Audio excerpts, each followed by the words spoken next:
Got a forceps. Okay, if you look at the forceps, this one has got sharp things at the end. This one is blunt. So this is called the tooth forceps, whereas this is called non-tooth. The non-tooth is atraumatic, where you don't want to traumatize the tissue. For example, nerve, muscle, gland, gut, blood vessels, you don't want to traumatize, use a atraumatic or non-tooth forceps.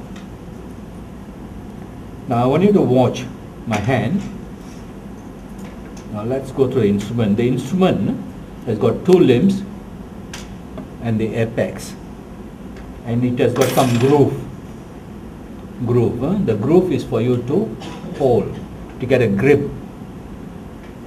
Now if you look at the way I hold my forceps, my thumb, index finger, which is holding the two limbs or the forceps, and my middle finger is supporting it.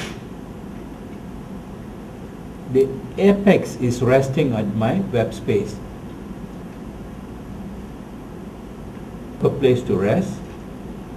My thumb and index finger will hold the forceps, guided or supported by my middle finger.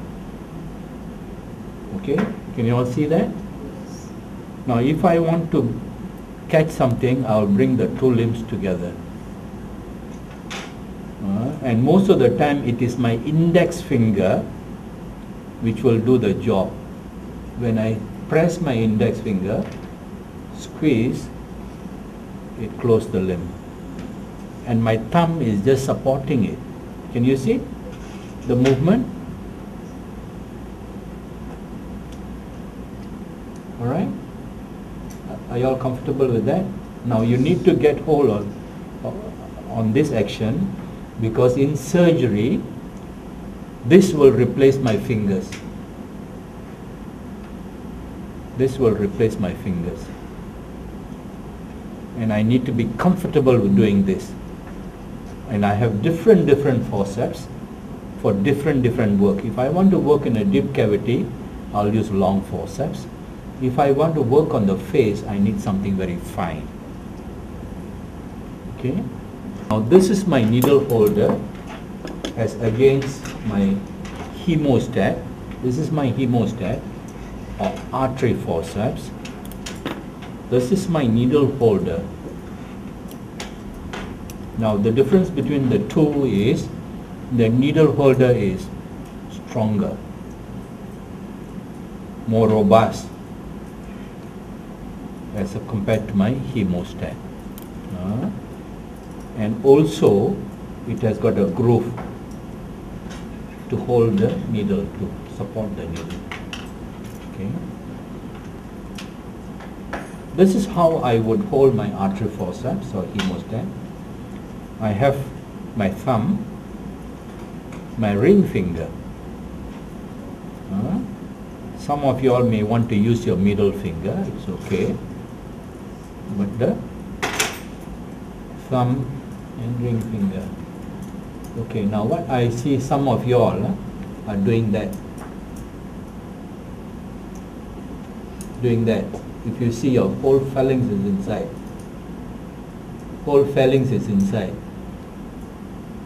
Whereas I'm holding it with my tip of the phalanx. Only the tip. I don't put my whole phalanx inside. Now when you put your whole phalanx inside, it's difficult to open and close. So only the tip. Only the tip. Now you see this groove? There's a locking mechanism. This is called the ratchet or locking mechanism.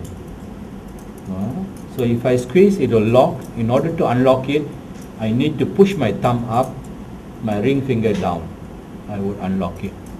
I want you all to be familiar with locking and unlocking. Normally if you lock, you just go 1 or 2. No need to go to 3. You will crash the tissues. Okay, 1 or 2. Okay. Now, so it's either thumb or ring finger, the tip supported by the index finger. See, my index finger is supporting it. So this is how we hold it.